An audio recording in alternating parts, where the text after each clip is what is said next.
Welcome back, students. In the previous topic, we studied general properties of metals. Now, today we will start the general properties of non-metal.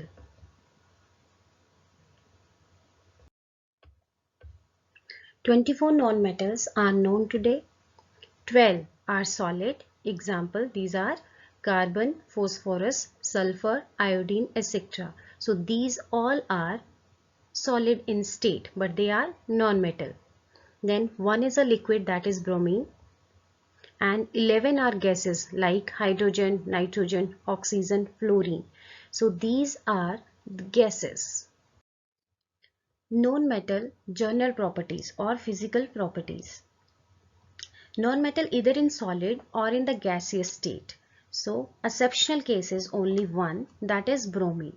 The bromine occur in a liquid state, bromine. So this is the exceptional case. Next property is usually do not have luster. Non-metal have dull looking solids or dull looking surface, but the exceptional case is iodine. Iodine have a lustrous surface, means shining surface. Otherwise all the non-metal have a dull looking surface and they do not possess the property of hardness. So non-metal are brittles, means they can easily breakable. Now exceptional cases that carbon is in the form of a diamond. So diamond is the form of a carbon and it is the hardest substance known. Next one is they do not conduct electricity. Non-metal are not able to conduct electricity, but exceptional cases graphite. Graphite is the form of a carbon and it conduct electricity. So this is a bromine, which is in a liquid in state. This is a diamond, form of a carbon, which is the hardest substance. And this is a graphite, which conduct electricity and it is the form of a carbon.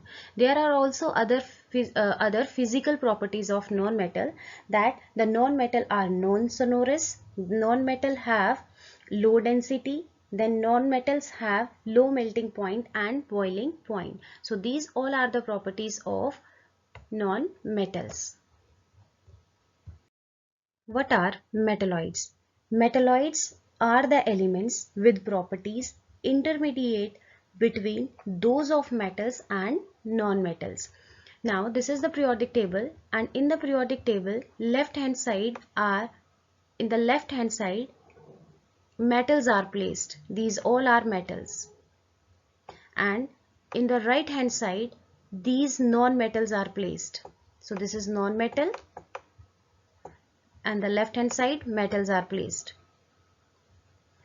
Now what are metalloids? Metalloids are the elements with their properties which are placed between metal and non-metal. So these yellow boxes elements, these are called metalloids.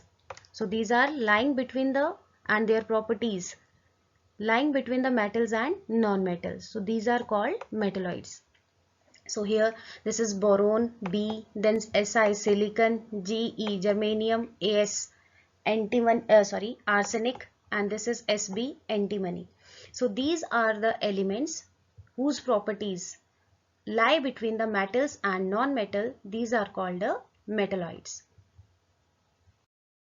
Now what are the general properties of metalloids?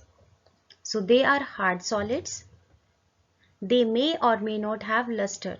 So some elements of the metalloids are having a shining surface and some are not. So this is a germanium, which have a shining surface, and antimony. This is also having a shining surface. Whereas silicon and arsenic, they do not have a lustrous. Other properties of metalloids are they have densities that is lying between metals and non-metals because they are intermediate elements. Then other property, their ability to conduct heat are intermediate between those of metals and non-metals. Except some like arsenic and antimony being good conductor of electricity, they are good conductor of electricity. But silicon and germanium, they are semiconductor. Semiconductor means their ability to conduct electricity is intermediate between those of metal and non-metal. And the silicon chips, these are used in TV, computer, phones, etc. And these all are made up of a silicon. This is the silicon chips, and these are made up of a silicon, and this is used in the TVs, computer, phones, etc. So these all are the properties of a metalloids.